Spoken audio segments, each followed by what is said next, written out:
word for a little forest, by the way. And the spinney is the place where I wish more than anything I could be right now. I think the spot must be some kind of stain. I lick my finger and lean down, rubbing at it. It doesn't fade like marker or paint would. Another, more alarming thought floats into my brain. What if I've managed to bleach my skin somehow? It seems like something I would do. If I have, Mom will kill me. As if to prove me wrong, she reaches an arm around my shoulders and gives me a reassuring squeeze. She probably thinks I'm looking down because I'm crying. I cross my right foot over my left so she can't see the spot. It seems like almost everyone in Lanternwood has shown up today for Graham's funeral.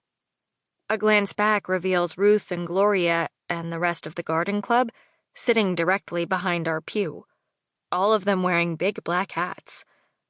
Old Joe and Older Joe, who used to be Young Joe and Old Joe, have taken the morning off from the farm and sit side by side, their few strands of hair slicked back, and their heads bowed respectfully.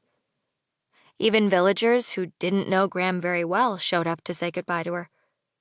There are lots of people I know by face, but not by name. Like the apple lady? She never spoke to Graham as far as I could tell. But this morning she's in the back pew, next to a family with 2 little kids I don't recognize. Their mom is sniffling into a tissue. I know I should probably be crying, too. I should be thinking about Graham, not some weird spot. And you should know that I do think about her. All the time since she died. It's just hard for me to think about her here. The old stone and brick church is just down High Street from her house. But I never saw her come inside. Sometimes we would take Boomer and walk through the graveyard, searching the mossy gravestones for funny names, or making up stories for how the people under them died.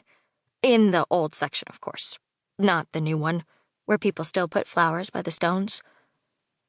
Anyway, you would be surprised by how many people died in the killer skunk attacks of 1919, including poor Billy Snagglehook. May God rest his soul.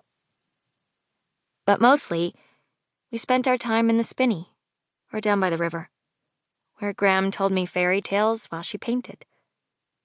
In fairy tales, things are always changing into something else. Pumpkins turn into carriages, frogs into princes, mermaids into girls. Nothing is ever what it seems. Nothing ever stays the same. And I guess that's the way it is in real life, too.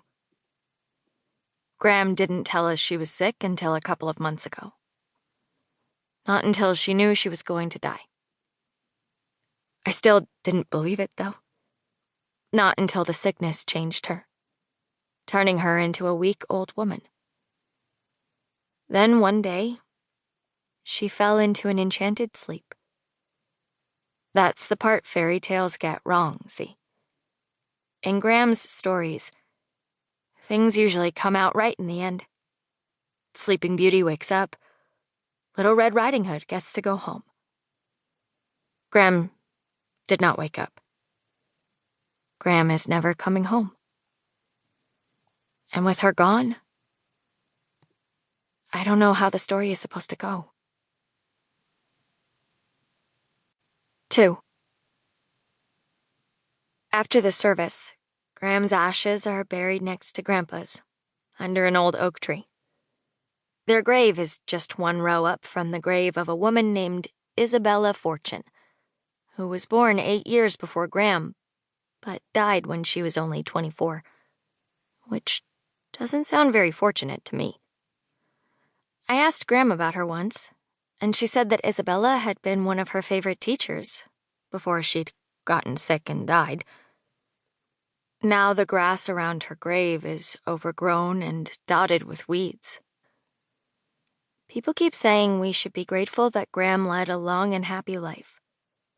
And I guess that's true. But as we stand over the gravestone she will share with Grandpa, listening to Ruth blow her nose, I imagine that the stone belongs to someone.